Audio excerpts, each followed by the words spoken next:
All right, what is up, everybody? Welcome to another football season of the Touchdown Glass Podcast 2025. Here we go. I'm your host, Michael V. Jones, and here at the Touchdown Glass, we are keeping it 1,000% real. No crazy hot takes or agendas, just good old fashioned football talk the way you like it. And as always, I appreciate you tuning in. Now, just to kind of elaborate on that, we want to talk logical, reasonable, right? Using emotional intelligence. None of this, hot take, let's say things loud and obnoxious and things we really don't even believe ourselves for attention. No, there's none of that here. We want to talk about the good stuff, the meat and potatoes of this great game. So, again, thank you for joining me. What a wild college football weekend it was. Seeing Florida State really hand it to Alabama, Texas going to the shoe and not able uh, to come out of there with a win, getting what I guess is considered an upset, which is ridiculous because Ohio State's the defending national champions. Um, going in number one, but not leaving number one. And Arch Manning, it's way too early to make any kind of determination on it. Is he a generational talent? Probably not. We use that too loosely, but I still think he can be a very good quarterback and is likely going to play on the next level. How good will he be? We'll see, but we got to give this thing a few games, right? Going into Ohio State, playing against a on the road, playing against the defending national champs with a defensive coordinator, whatever you think of Matt Patricia, he's got a lot of professional, experience, NFL experience calling defenses against the league's best. Because think about it, all those Patriots teams were always deep into the playoffs.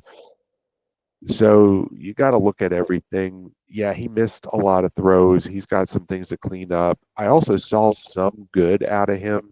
Um, Even that last play where they turned it over on downs, the strength he had to complete that pass while he had a defender getting ready to haul him down showed me there's a little something there. Let's see if it projects into close to what we thought he might be. Again, the expectations were absolutely ridiculous.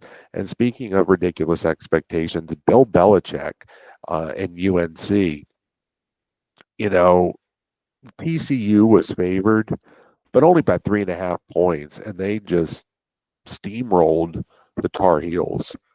And I want to give it some more time. Do I have a lot of faith in Bill Belichick right now? No. If I had to guess, it's shaping up to be a very sad story. Just the rise and fall. I think we're seeing. Um, is it the whole girlfriend thing? Is it his ego? I don't know what happened to Bill Belichick. I think maybe and as great as he is, Hall of Fame coach, some people consider him the GOAT. I don't know. Some people are going to have a little bit of revisionist history, prisoner of the moment. But did he kind of? Is he the kind of guy that feeds into his own ego? Yes, and believes his own hype. Absolutely. So again, a lot of new players on this Carolina roster, but can they just even salvage any kind of season to make it to a bowl game? People were talking about this team being in the college football playoff. Now it's looking like, man, they might be lucky to play in a bowl game. But again, it's one game. TCU has been a good program over the years. I mean, they've been in the national championship game, college football playoff. So, the league is week to week. The college football or the NFL, it can be, they said, football's week to week, right? And even that, I get it, but one of the things we try not to do here is act like the sky is falling when someone doesn't perform up to par or a team that's supposed to win loses, right? Um, what a difference a week makes, right? Win or lose. So it should be fun to see how this is all going to play out with, programs like Alabama, Texas, UNC.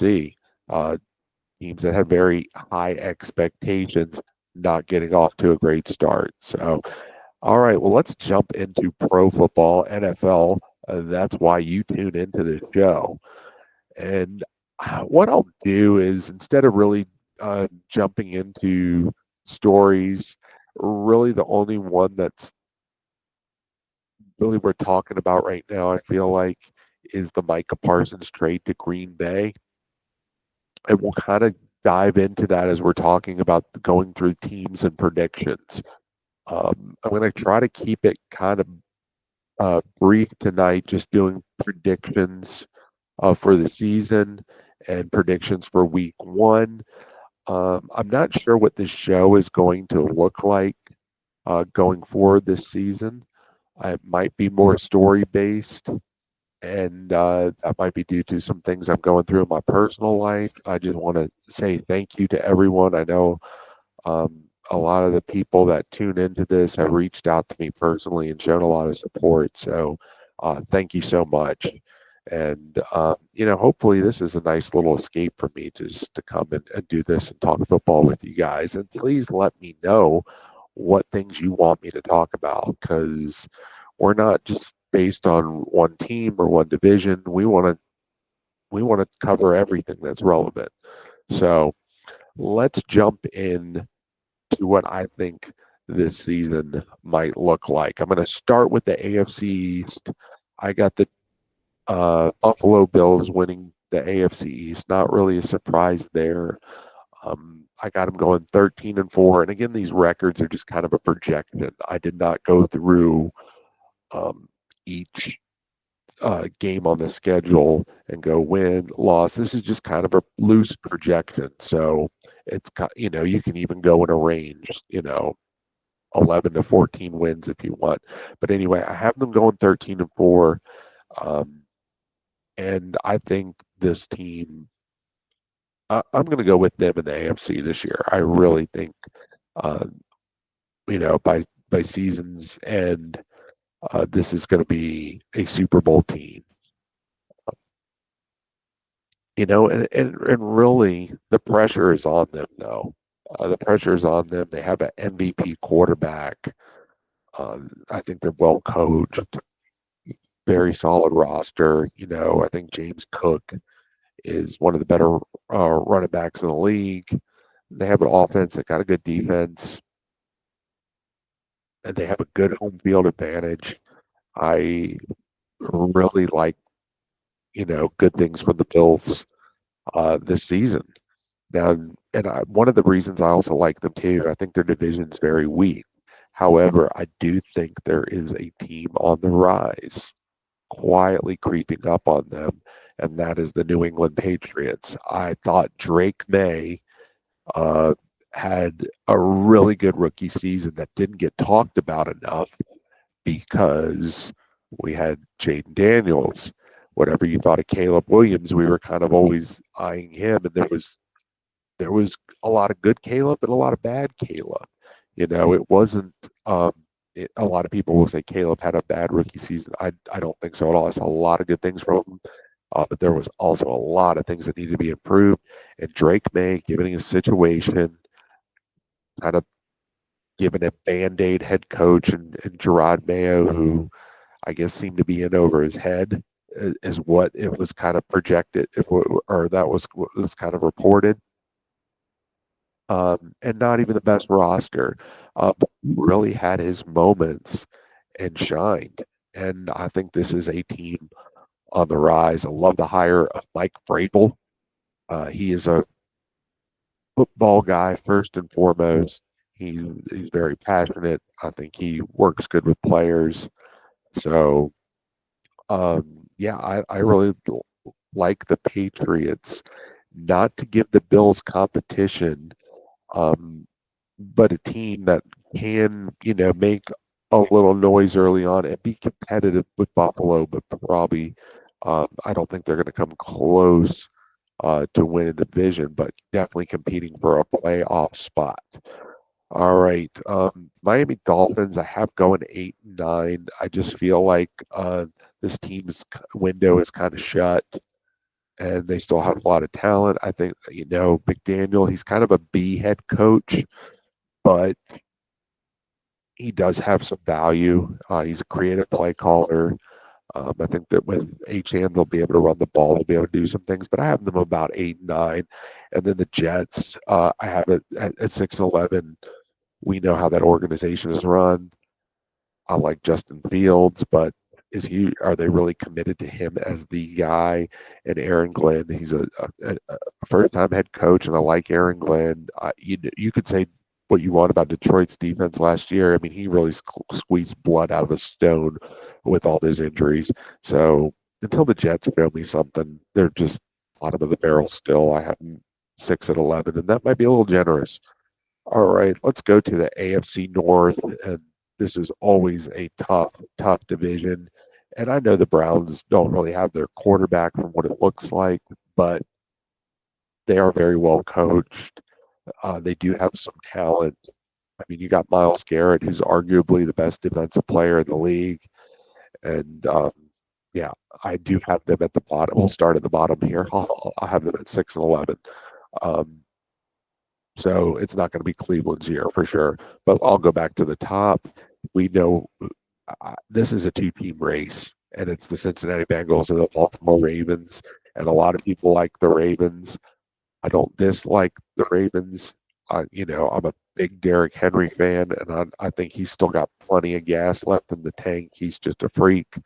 Um, but I'm going to go with these two teams finishing with the same record, but I'm going to give the edge, the tiebreaker, to the Cincinnati Bengals.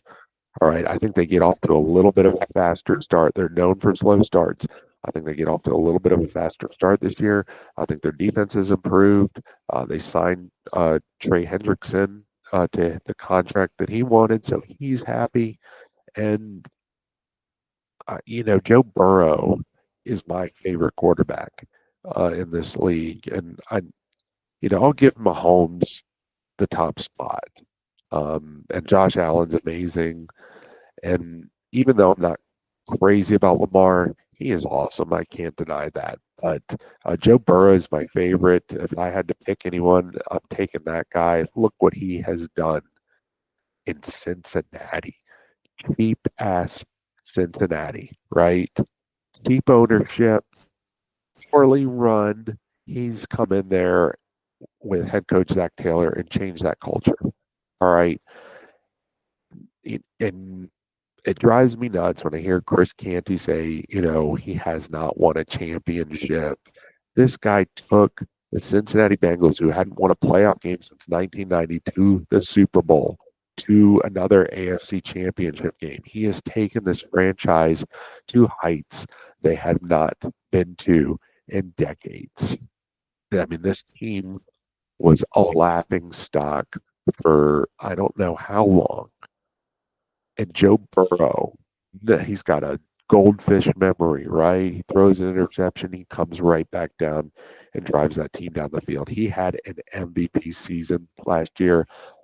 Unfortunately, they just got they just could not stop a nosebleed on defense in some of these games. And it's a shame because that is one of the better seasons a quarterback has had. I think Cincinnati wins the division, but I have Baltimore right there at both teams at 11-6. The Ravens are still going to be able to do their thing. They make good moves. They have a good roster. I'm just thinking Cincinnati gets the best of them this time. The Steelers I have at 7-10. I feel like the Steelers are the new Bengals, cheap, um, kind of stuck in their ways. And a lot of people throw shade at Mike Tomlin. Is this going to be it for Mike Tomlin?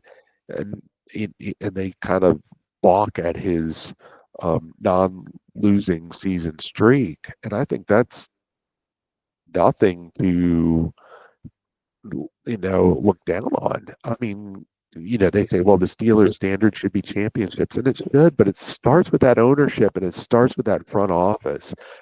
Tomlin is just taking mop buckets of quarterbacks and having this team compete for the playoffs every year, whether it's, Mason Rudolph or Duck Hodges or what was left or Russell Wilson. And now he's got to do it with way past his prime, Aaron Rodgers.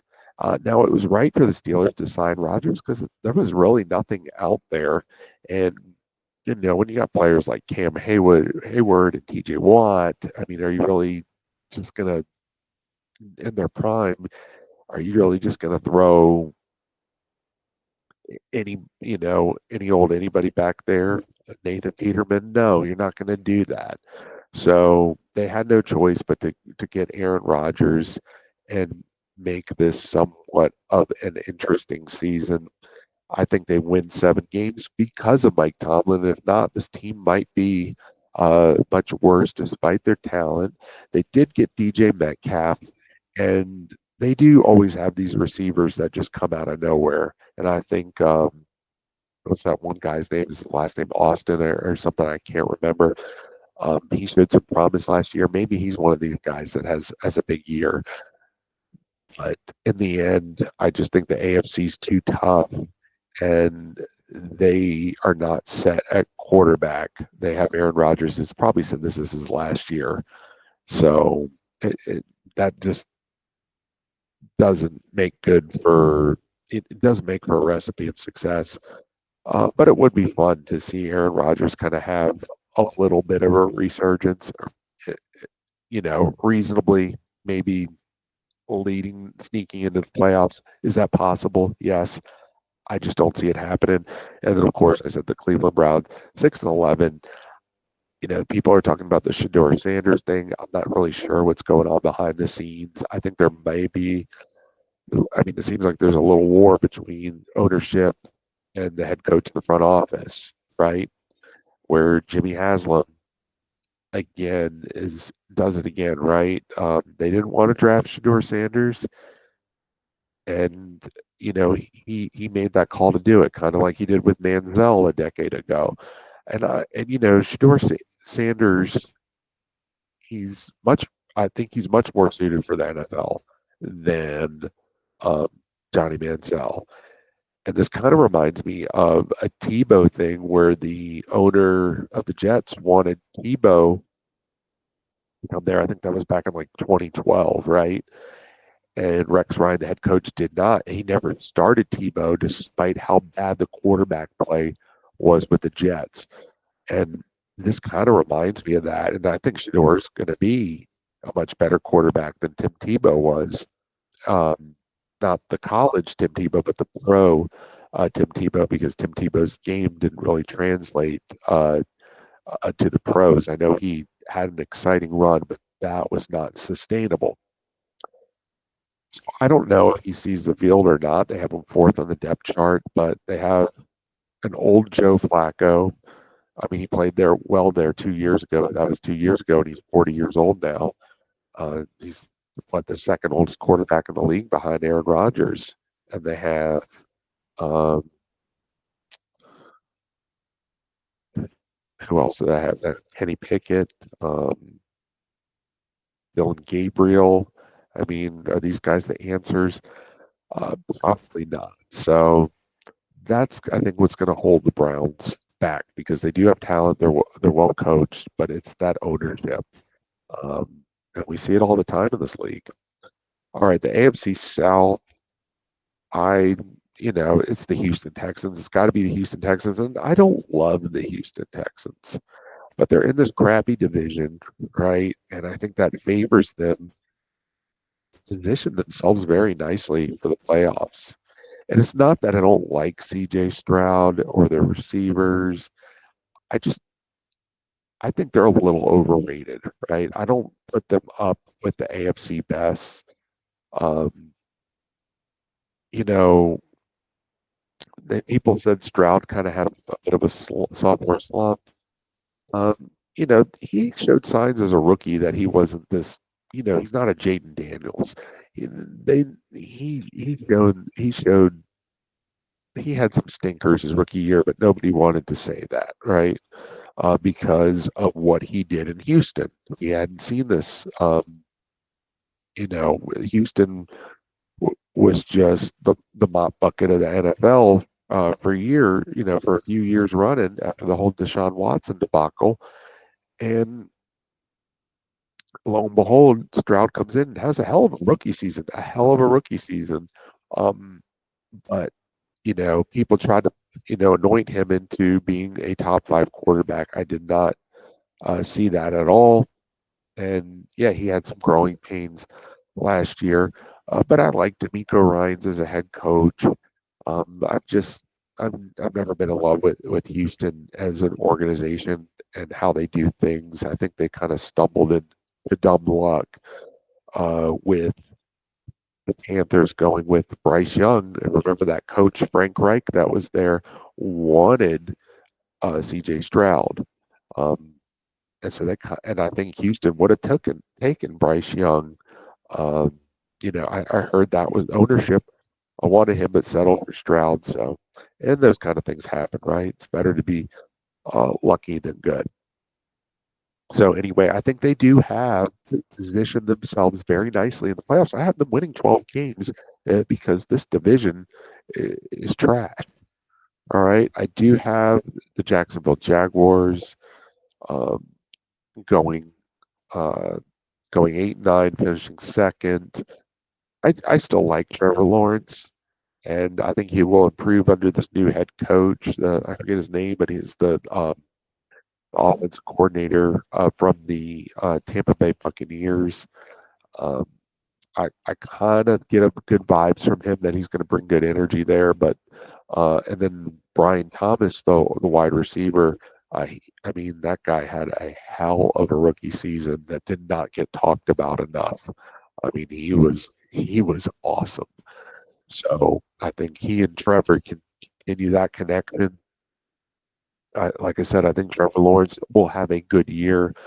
I just don't see them. Maybe they make a little bit of a playoff push. I just don't have them in there. This is a tough AFC. The Indianapolis Colts, I have it 7-10. I like Shane Steichen, but he had a great year with Gardner Minshew. Anthony Richardson was in and out of the lineup last year.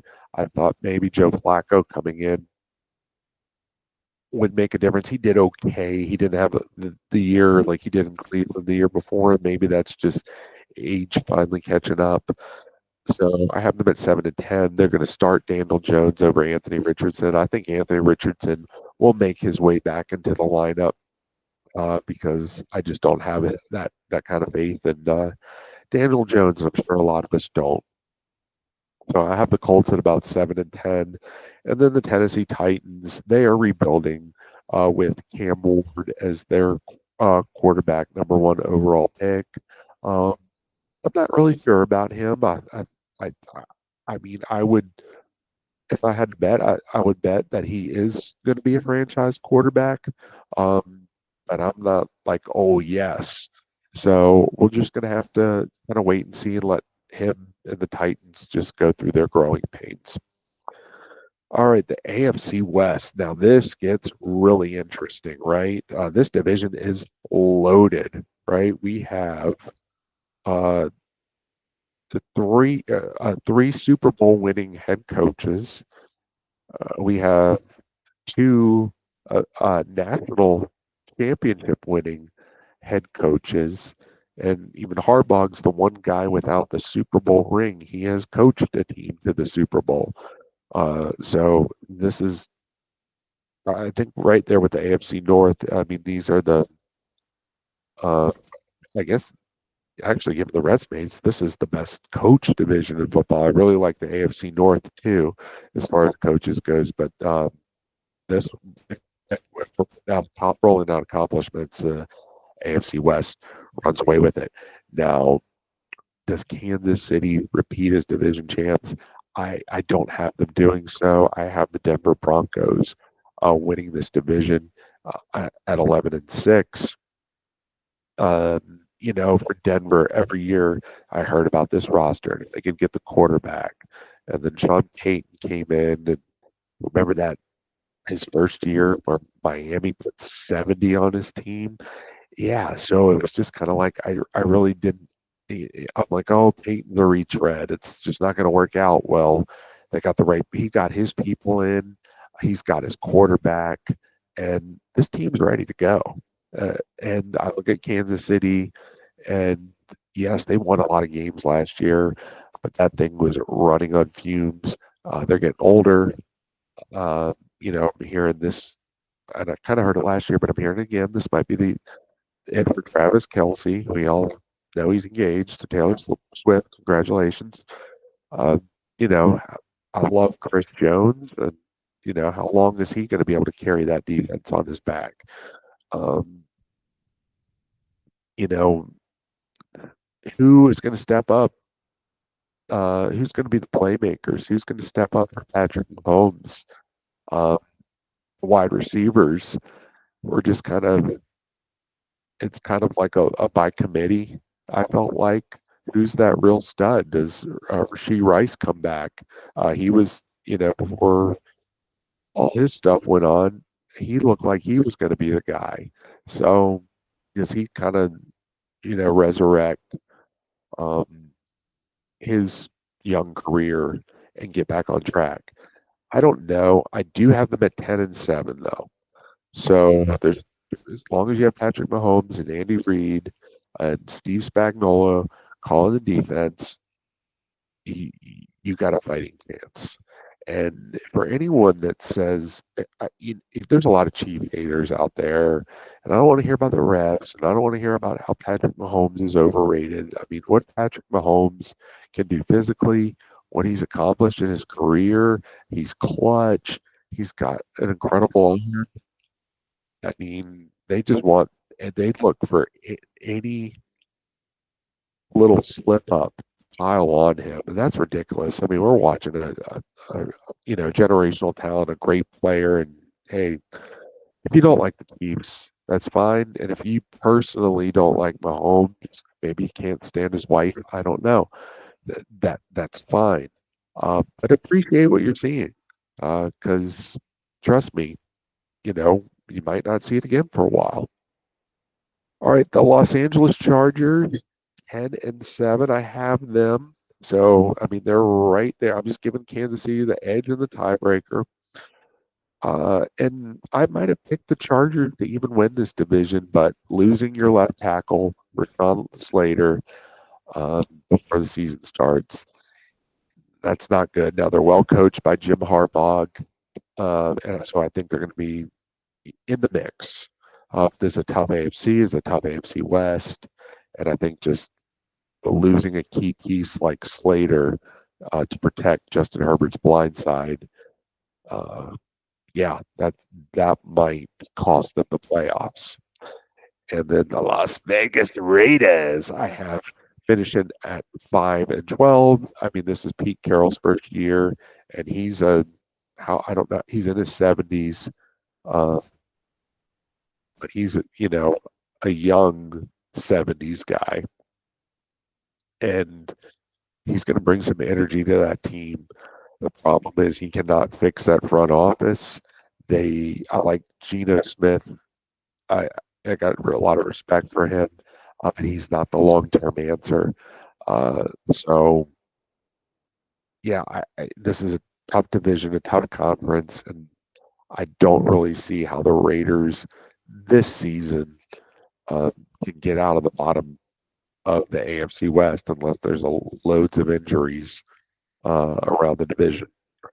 All right, so for my playoff teams, the 1 seed I have the Buffalo Bills, the 2 seed I have the Houston Texans, the 3 seed I have the Denver Broncos, the 4 seed I have the Cincinnati Bengals, the 5th seed I have the Baltimore Ravens, uh, the Patriots I have as the 6th seed, and at the 7th seed I have the Kansas City Chiefs. I have the Los Angeles Chargers finishing with the same record, but they don't get the tiebreaker. They're on the outside looking in.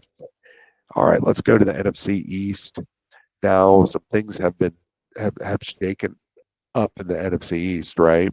Especially this past week with the Micah Parsons trade. So they've shaken up in the NFC East and they've shaken up in the NFC North.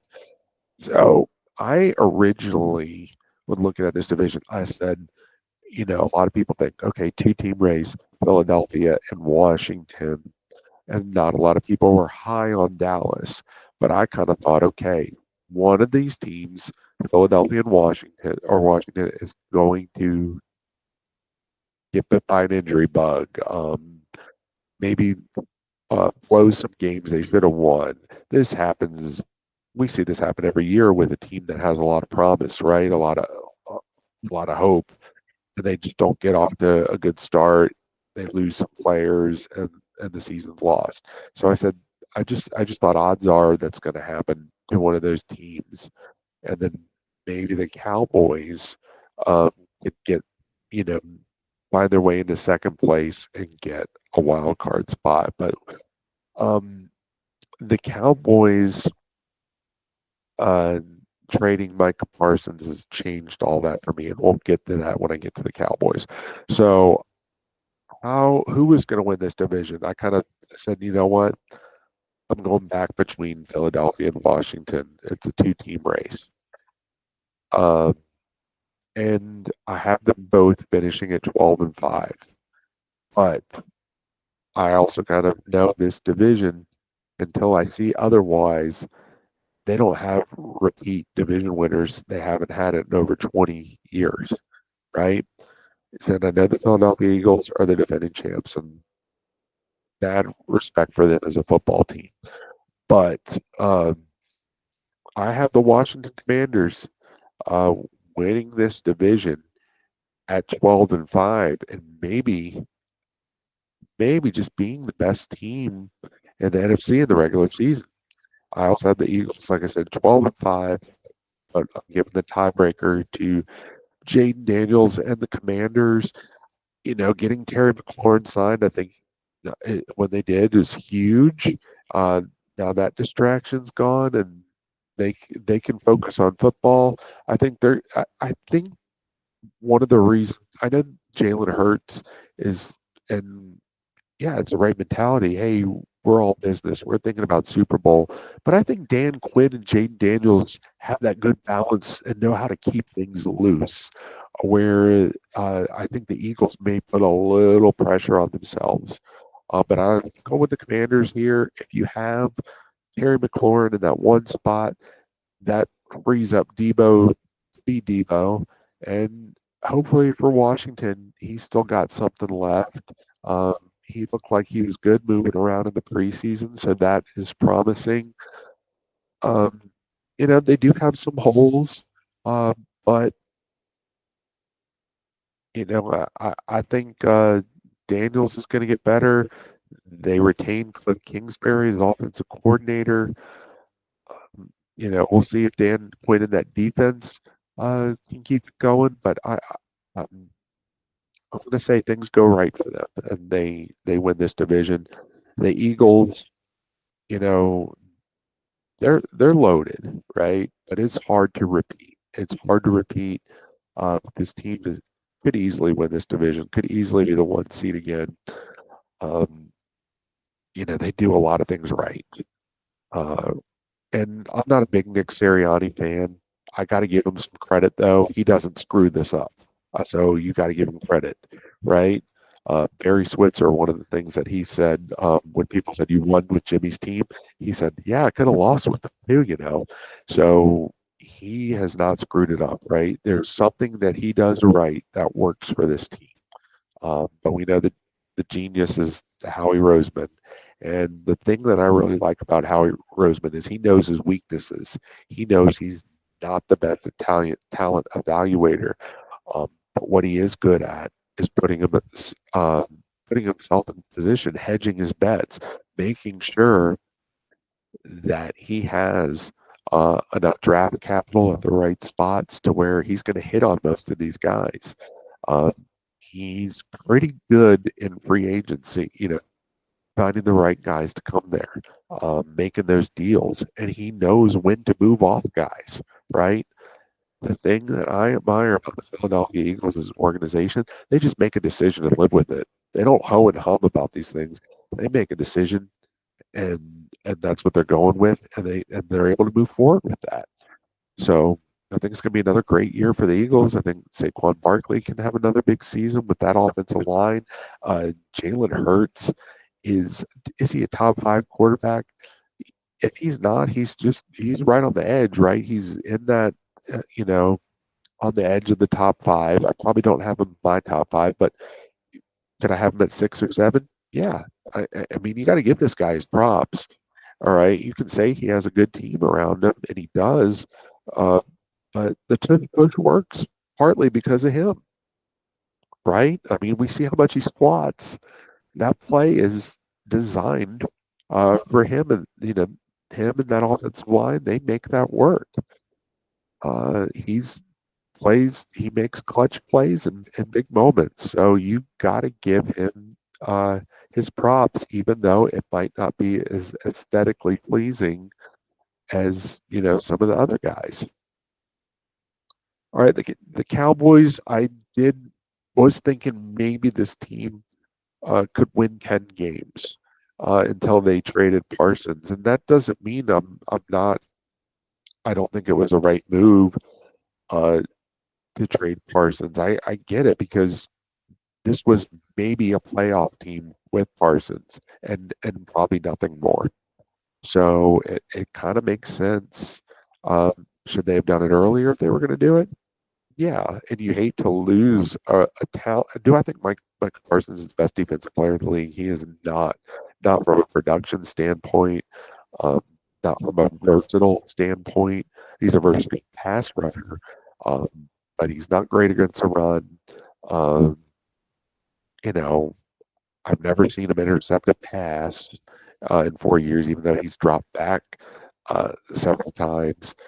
But um, as a talent, he might be maybe the most talented pass rusher I've seen in a long time. And he's not even the best, but his talent is definitely eye popping.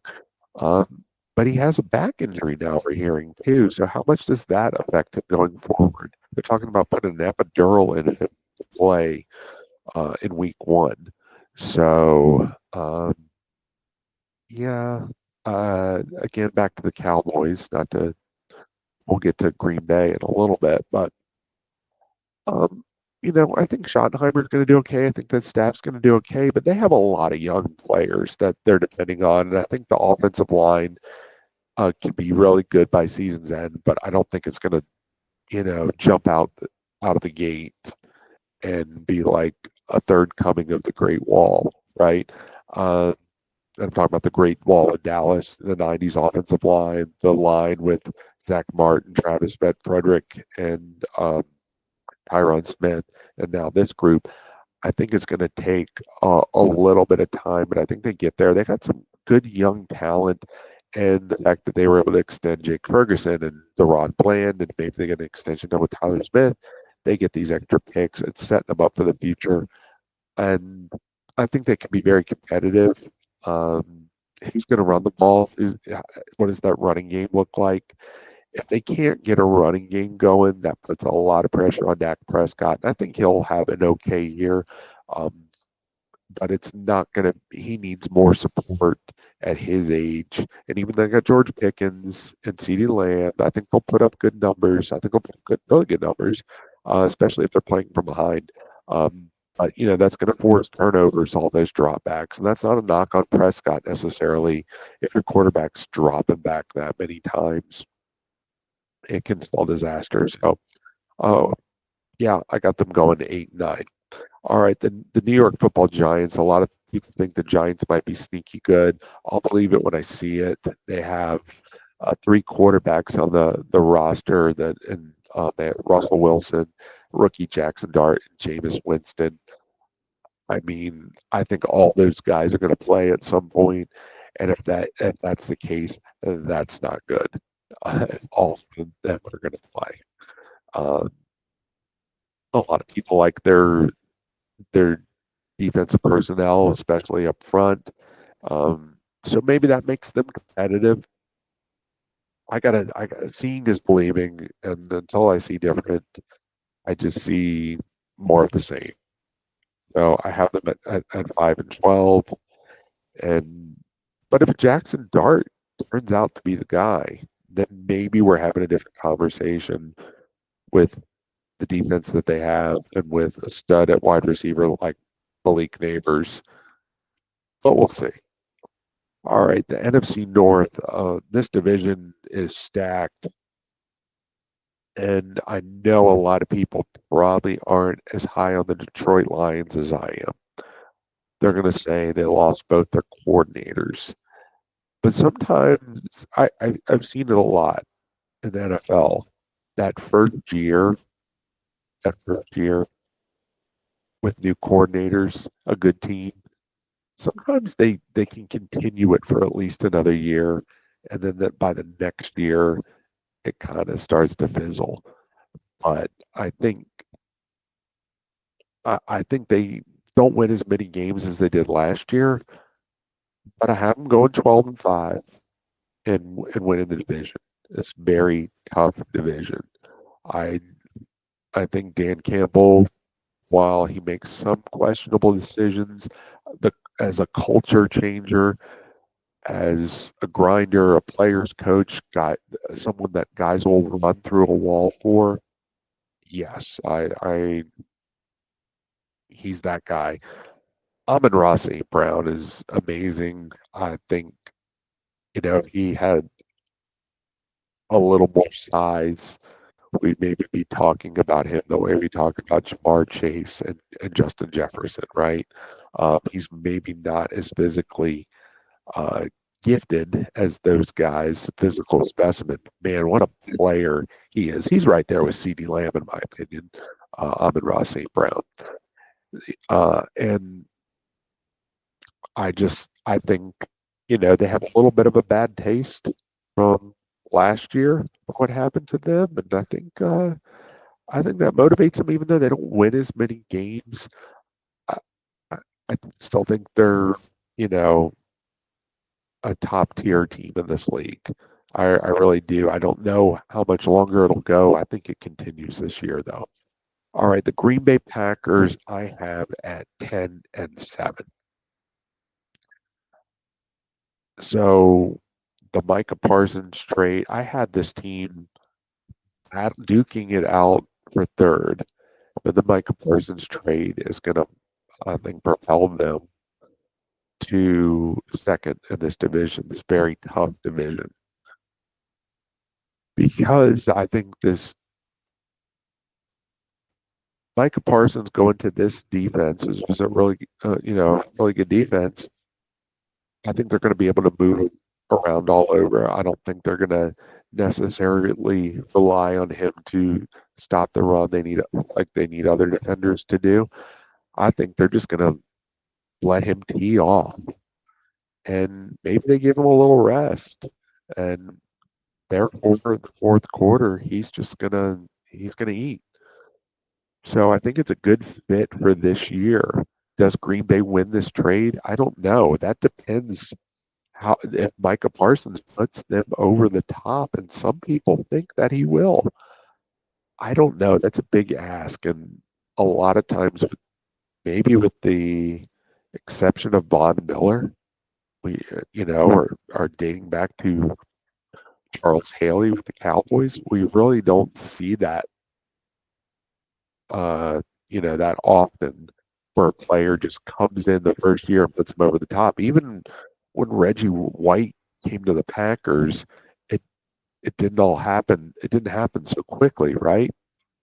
That team, he came to the Packers in '93. They didn't win the Super Bowl until the '96 season.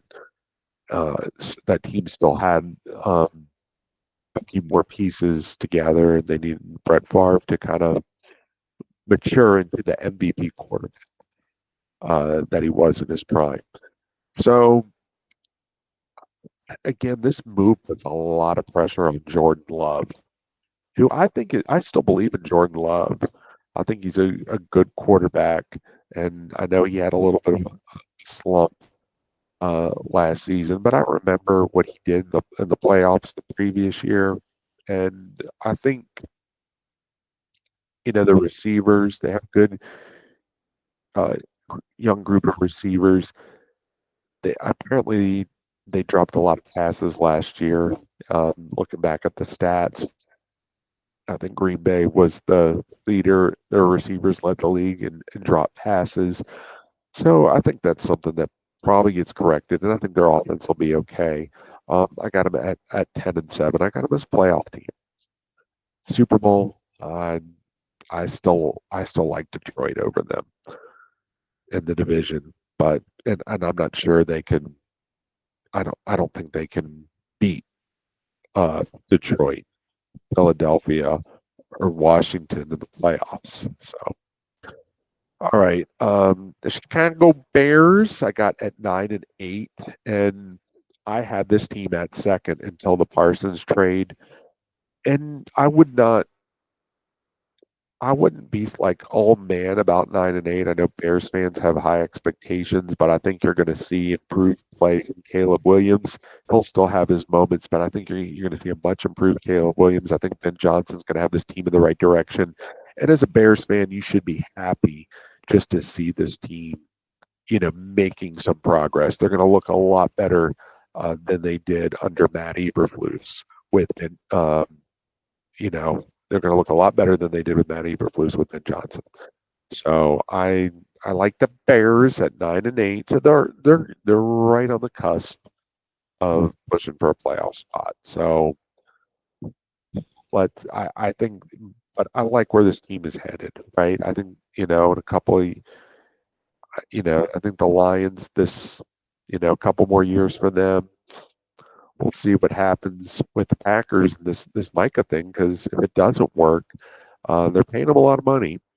And, you know, we'll see about the Vikings. And speaking of the Minnesota Vikings, I like J.J. McCarthy, but this is essentially his rookie year. And Kevin O'Connell does great things with quarterbacks, and I think J.J.'s gonna do well. But they're changing quarterback. This is their third quarter starting quarterback, third guy that they're going in with as a starter. Basically, I know Cousins got hurt, and some other guys came in and started, so I'm not counting that a couple years ago.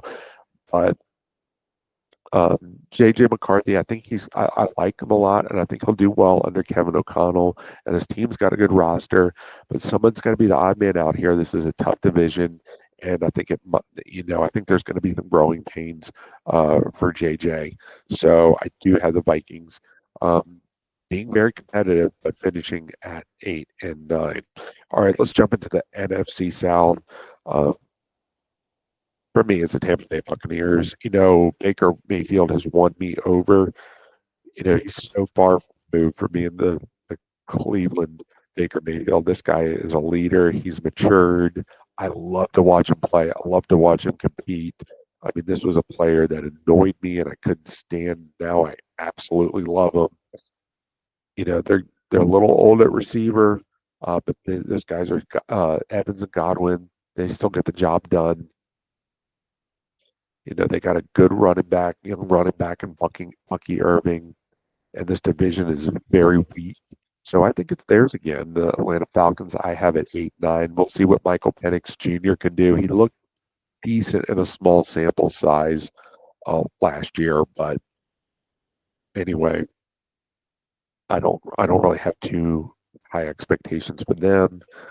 Carolina Panthers more the same. I have them at 6-11, and maybe that's somewhat generous.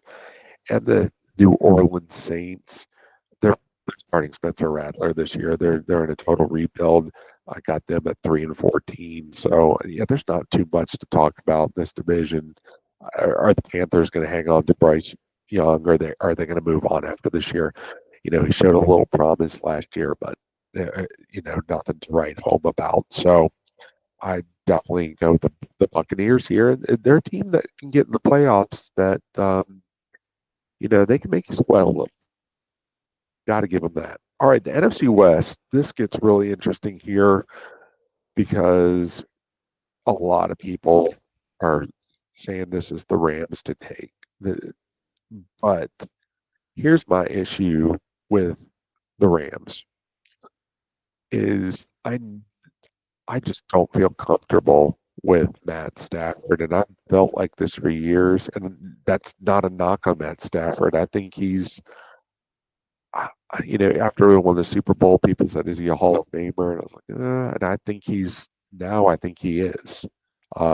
He's had multiple winning seasons in Los Angeles, including the Super Bowl.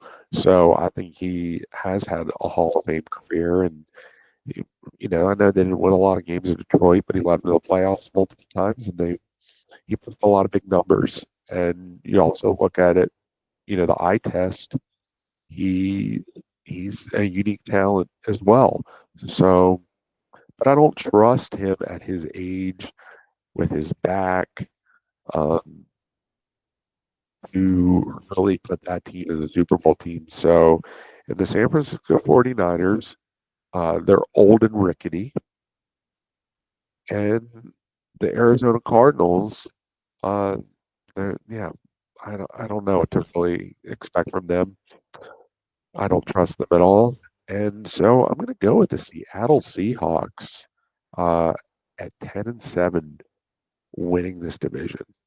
All right.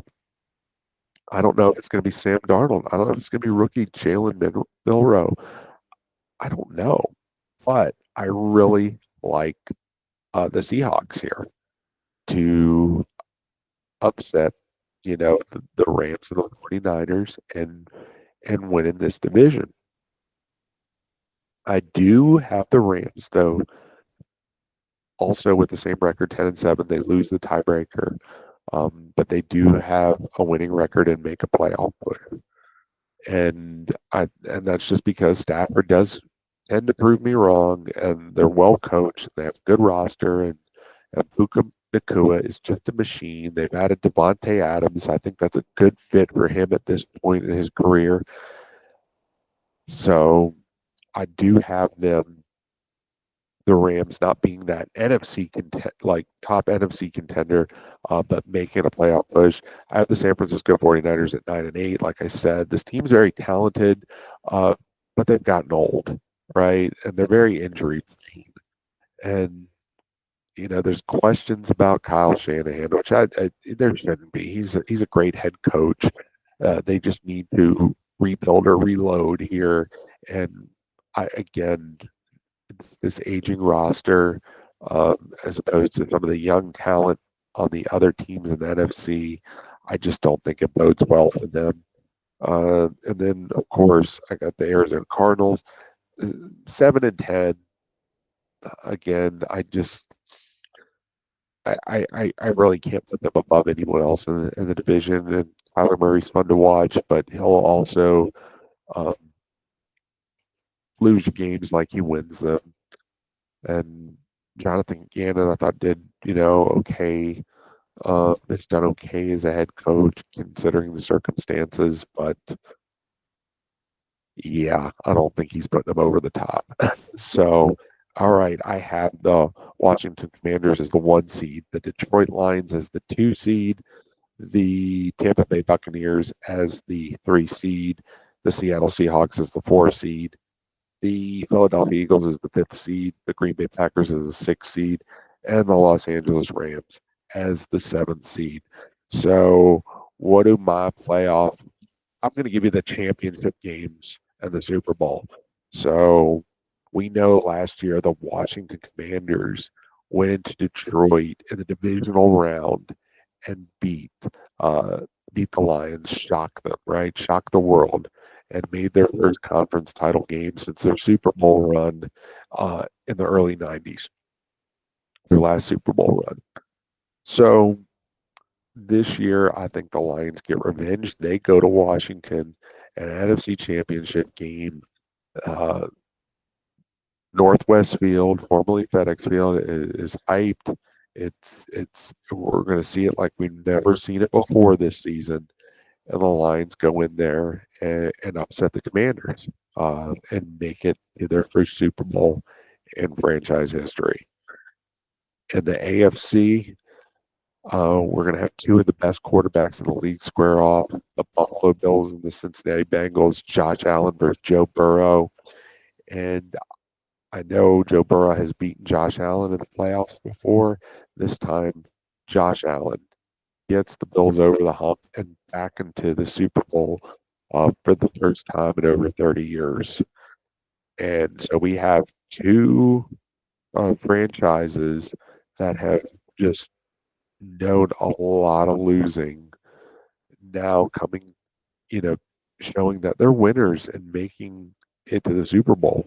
We have the Buffalo Bills and the Detroit Lions in the Super Bowl, and I'm going to give the edge to the Buffalo Bills in this one. I think it'll be a very good game. But Josh Allen, he's going to cement his legacy by bringing the Lombardi to Buffalo. In my opinion, the greatest fans in the NFL. They finally get their due.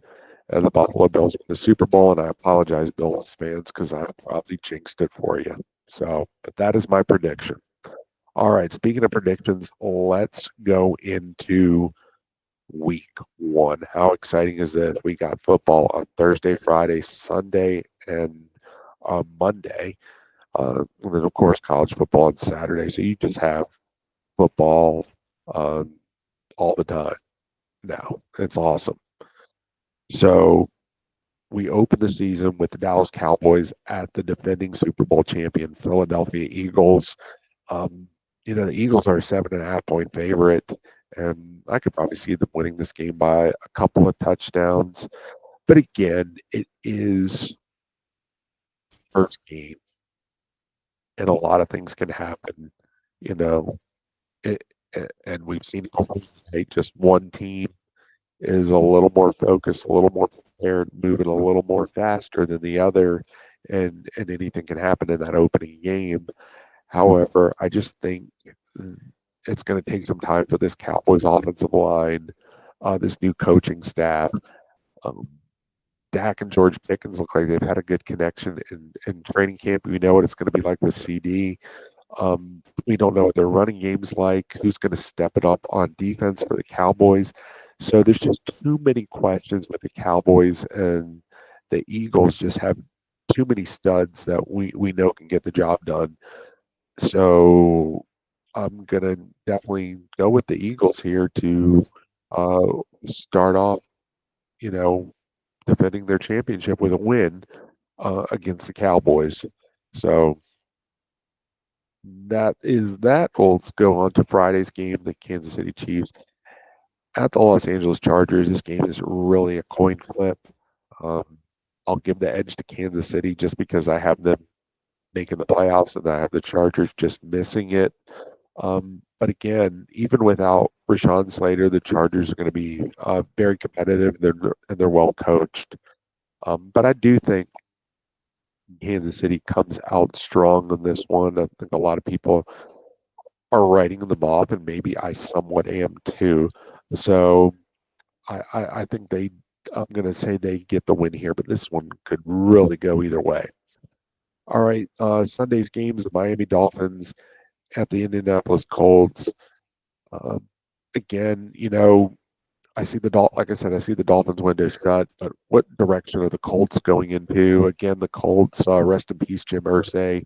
So he is no longer, he's passed on. So his family has taken over the ownership of that team.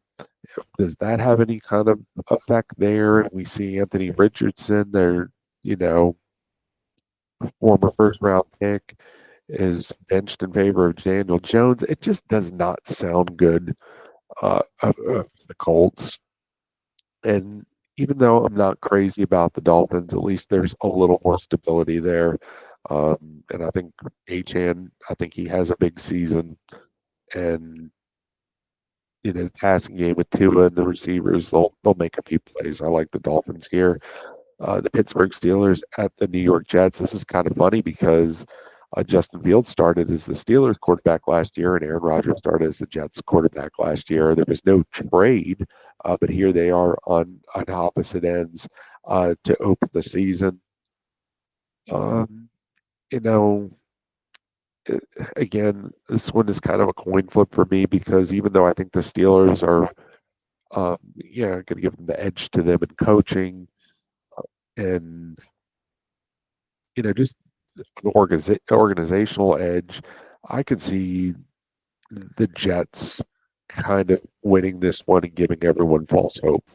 I actually think that's what's going to happen. The Jets win this game and give their fans a little false hope here, but then it all comes crashing down. But maybe the Jets fans won't have false hope. They just kind of have become accustomed to this. So I'm going to go with the Jets here uh, to win this one and spoil Aaron Rodgers' homecoming.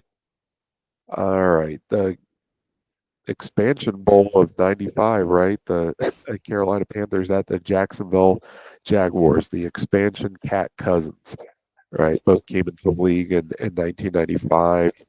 Um, Again, I don't really believe in the Panthers. I do think, like I said earlier, the Jaguars, even though they're probably not going to make the playoffs in this tough AFC, they got a new young head coach. I think he's brought some energy to that team. I think Trevor Lawrence has got something to prove, and I think he will play better this year. And they got that stud wide receiver, Brian Thomas.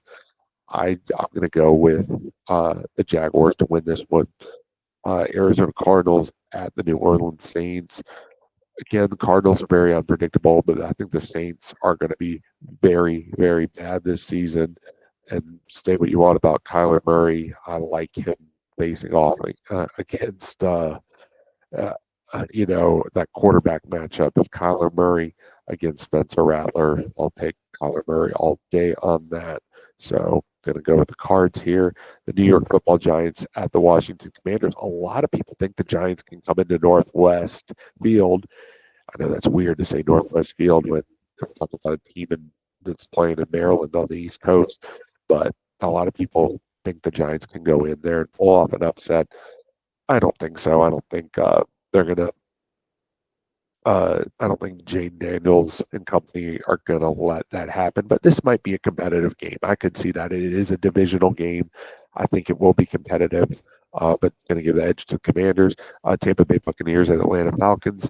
Hey, anything can happen here. Divisional game, and even though I like the Bucks, they did lose twice to the Falcons last year, an inferior Falcons team, in my opinion. So, uh, but I'm going to go with the Bucks here. I don't think they're going to beat them 3 times in a row. I'll go with the Tampa Bay Buccaneers. All right, the Cincinnati Bengals at the Cleveland Browns. Cleveland has always historically, with Stefanski, given Joe Burrow and the Bengals trouble. Um, that said, Joe Burrow is not losing to whoever they roll out there. Whether it's Flacco, Dylan Gabriel, Pickett, Sanders probably won't be active. I think the Bengals get off to that fast start this year, and the Browns, it's gonna be another long one. All right, the Las Vegas Raiders at the New England Patriots. Uh, yeah, I'm gonna go with the Patriots here. Pete Carroll returning to New England. A lot of people forget he was a head coach there, also with the Jets. Um, we always remember him with Seattle, but yeah, I'm going to go with the Patriots and Vrabel getting off to that start. And let's see. What do we got? San Francisco 49ers at Seattle Seahawks. Um, I'm going to go with the Seahawks, obviously, because I picked them to win the division. But this is a San Francisco and Seattle, I think, is one of the better rivalries in the NFL of the 21st century. Uh, so it should be a good game, but I'm going to give the edge to the Seahawks. Tennessee Titans, the Denver Broncos, Cam Ward making his debut as a quarterback. Tough task, mile high, going with the Broncos here. Detroit Lions at the Green Bay Packers. Now I hear Mike Parsons going to have to taken epidural to play this game, but I think he'll play, and I think he will perform pretty well. But Detroit, what are they known for?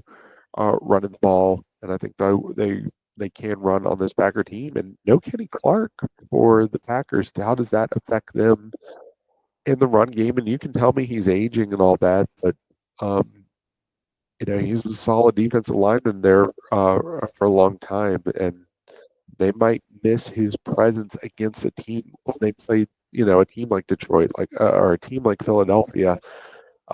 That's where you will miss that guy. But I would have gone with the Micah Parsons or no Micah Parsons, Kenny Clark or no Kenny Clark. I will go with the Detroit Lions. All right, the Houston Texans at the Los Angeles Rams. Toss up for me.